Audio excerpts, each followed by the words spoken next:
Hi dear friends, hope you all are doing well. Let us today we discuss the fourth judge's case. You all are aware of the first judge's case, SP Gupta versus Union of India 1982. Then this Skora versus Union of India 1993. Then in presidential reference, which was the third judge's case. So the fourth judge's case is famously known as the National Judicial Commission appointment commission, which was held unconstitutional as it violates basic structure of the Constitution of India, which was introduced by the 99th amendment in the Constitution of India. Let us discuss exhaustively what happened in this case, what were the arguments, and what individually each judge gave their reasoning for discouraging the efforts of the union government.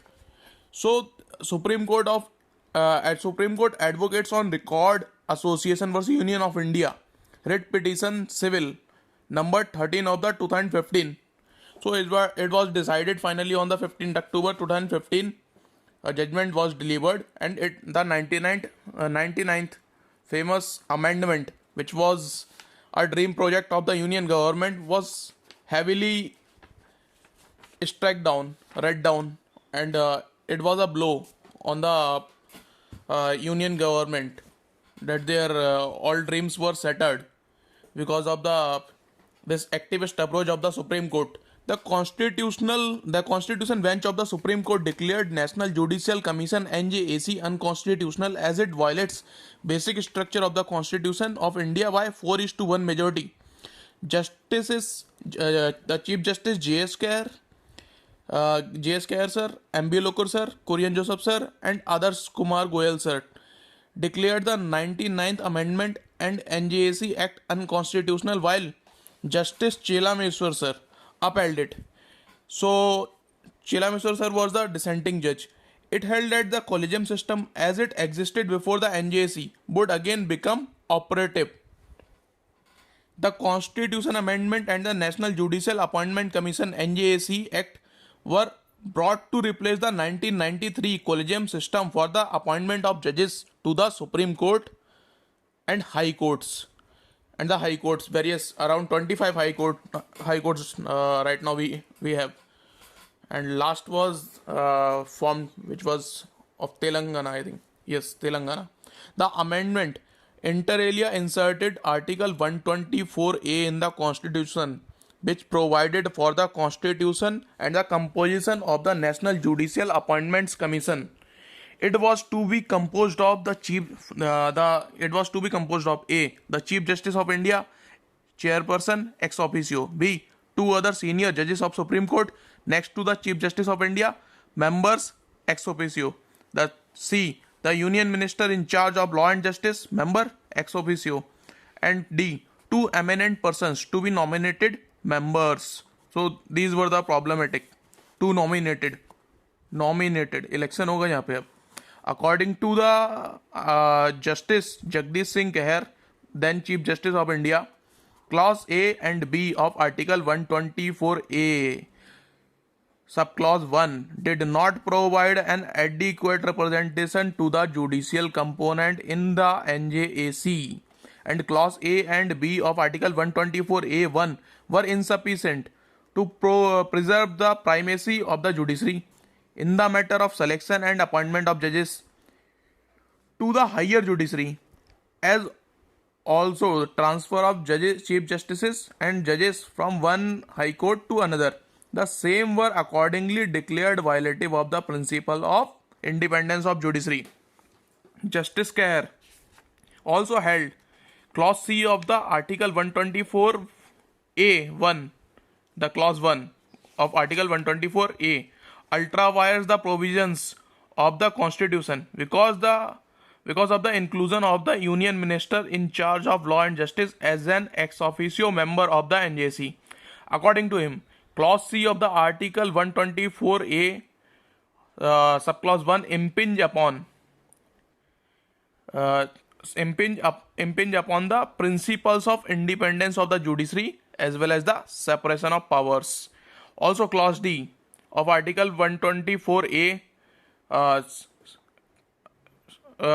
1, the Subclause D, which provided for the inclusion of two eminent persons as members of the NJC, was held ultra vires the provisions of the constitution and was also held violative of the basic structure of the constitution. Remember the case 1 and the Bharati case? Basic structure was introduced, right? Justice Madan V. Lokur also held that the NJC's Article 124A ultra vires and alter the basic structure of the constitution. According to him, the second judge's case made it mandatory for the Chief Justice of India to take the opinion of the other judges and also left it open to the Chief Justice of India to consult persons other than the judges in this regard. The opinion of the Chief Justice of India ceased to be an individual opinion but become a collective or institutional opinion, there being a great deal of difference between the two. However, the Constitution 99th Amendment Act 2014 and the NJC Act considerably limited and curtailed the authority of the Chief Justice of India, both individually as well as institutionally, and the Chief Justice of India was thus precluded from taking the opinion of the other judges or of any person outside the NJC. The Chief Justice of India had been reduced to an individual figure from an institutional head. This was the problem. Justice Lokur thus concluded that Article 124A, as introduced in the Constitution by the Constitution 99th Amendment Act 2014, impinged on the independence of the judiciary and in the matter of appointment of judges, which is a foundational and an integral part of the independence of judiciary, and altered the basic structure of the constitution. It was accordingly declared unconstitutional. The other provisions of the Constitution 99th Amendment Act 2014 could not stand by themselves and were therefore declared unconstitutional. The reasoning of the Honorable Justice Kurian Joseph. Let's take a look at his reasoning. While agreeing with the Justice Keher and Justice Lokur, also declared the Constitution 99th Amendment Act 2014 unconstitutional. He held that the direct participation of the executive or other non-judicial elements would ultimately lead to structured bargaining in the appointments, if not anything worse. Any attempt by diluting the basic structure to create a committed judiciary, however remote be the possibility, should be nipped in the bud. है ना? So, Justice Adarsh Kumar Goyal, while striking down the NJC and Constitutional 99th Amendment Act 2014, held that the role of the law minister and the non-judge members cannot be placed at par with the Chief Justice and judges of the Supreme Court. उनका कहना था कि वो law minister और जो members होंगे, so called members होंगे, अब पता नहीं वो क्या पढ़ के आए होंगे, किस टाइप का होगा उनका लीगल नॉलेज, क्या होल्ड होगा उनका, तो वो सुप्रीम कोर्ट जज के बराबर तो हो नहीं सकते. At least attorney general supreme court जज के बराबर क्वालिफिकेशन होल्ड करते हैं. इस टाइप के किसी को मेंबर को रखना था, बट इन्होंने वो नॉमिनेटेड मेंबर्स में तो कोई भी आएगा, और ऊपर से लॉ मिनिस्टर, वो तो एग्जीक्यूटिव के मतलब करता धरता तो वही है, तो फिर वो कुछ ना कुछ तो छेड़खानी करेंगे ही. तो they can not be compared for obvious reasons. The veto power with the law minister or with a non-judge member, here two members, as against a Supreme Court judge who is the member of the collegium, may involve interference with the independence of judiciary. The verdict also saw a dissenting opinion by Justice Chilameswar. This is interesting one, who upheld the validity of the Constitution 99th Amendment 2014.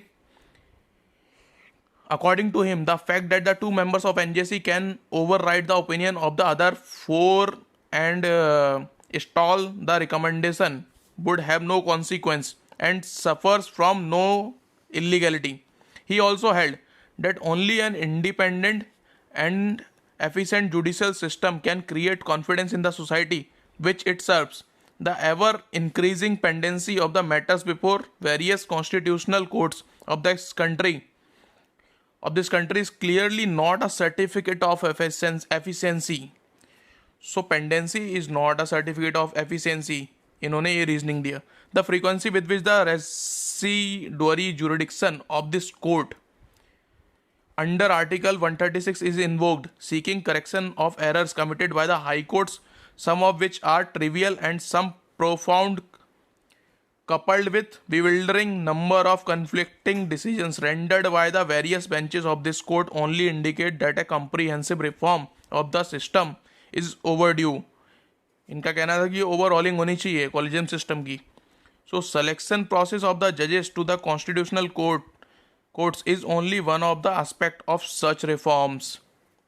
तो काफ़ी revolutionary जज हैं. इन्होंने उसमें Shreya single case में भी section 66 से को स्ट्राइक डाउन किया है of the information technology act. तो इनको डिसेंट के लिए फेमस हैं सुप्रीम कोर्ट में. Justice Chela Mishra sir, he was second to the chief justice of India Mishra sir, जब वो प्रेस कॉन्फ्रेंस हुआ था. तो सो काफ़ी सीनियर और कॉन्फिडेंट टाइप के जज हैं. However, even the majority view supported reform in the existing collegium system. Justice Lokur stressed upon the need to have a consequence hearing in the matter to discuss the steps to be taken in future to streamline the process and procedure of appointment of judges, to make it more responsive to the needs of the people, to make it more transparent and in tune with the societal needs, and more particularly to avoid the fifth judge's case. So इनकी reasoning थी. So thank you so much friends. Take care.